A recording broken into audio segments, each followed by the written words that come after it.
காசியில மகா சிவராத்திரி அன்னைக்கு மகாலிங்கத்துக்கு அர்ச்சனை பண்ண பிரசாத பொருட்களை எங்கள் வீட்டுக்கு வந்திருக்கு. இதுக்காக ஆன்லைனில் முன்னாடியே பணம் பே பண்ணிவிட்டு பேர், ராசி, நட்சத்திரம் எல்லாமே கொடுத்துட்டோம்னா, அவங்க அர்ச்சனை பண்ணிவிட்டு பிரசாதத்தை நம்மளுக்கு ஆன்லைன்லேயே அனுப்பி விட்டுறாங்க. இதில் என்னெல்லாம் வந்திருக்குன்னு பார்த்தீங்கன்னா, 5 முகம் ருத்ராட்சம், தங்க முலாம் பூசி சிவன் படம் போட்ட கோல்டு காயின் ஒன்று அனுப்பியிருக்காங்க. இது ஒரிஜினல் கோல்டு கிடையாது.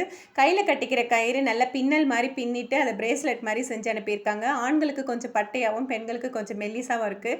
இதை கட்ட வேண்டாம், அப்படியே பிரேஸ்லெட் மாதிரி போட்டுக்கலாம். ரொம்பவே சூப்பராக இருக்குது. கங்கா தீர்த்தம் கீழே கொட்டாத அளவுக்கு நல்லா சூப்பராக பேக் பண்ணி அனுப்பியிருக்காங்க. அட்சதை அரிசி, கல்கண்டு, திராட்சை, முந்திரி இது எல்லாத்தையுமே பேக் பண்ணி அனுப்பியிருக்காங்க. விபூதி குங்குமம் அனுப்பியிருக்காங்க. அதோட பெரிய பேக்கெட் விபூதியும் அனுப்பியிருக்காங்க. இந்த பேக்கெட்டை பிரித்த உடனே தாங்க எனக்கு ரொம்பவே சந்தோஷமாக இருந்தது. அன்னபூரணியோட சிலை இருந்ததுங்க. நல்லா வெயிட்டாக, முகமெல்லாம் தத்ரூபமாக அழகாக இருந்தது. இதை வைக்கிறதுக்கு கூடவே குட்டியாக அழகாக ஒரு தட்டும் அனுப்பியிருந்தாங்க. தட்டில் போட்டு வைக்கிறதுக்கு அரிசியுமே கொஞ்சம் அனுப்பியிருந்தாங்க. இதுதாங்க சிவனோட பிரசாதமாக எங்களுக்கு கிடச்சிது.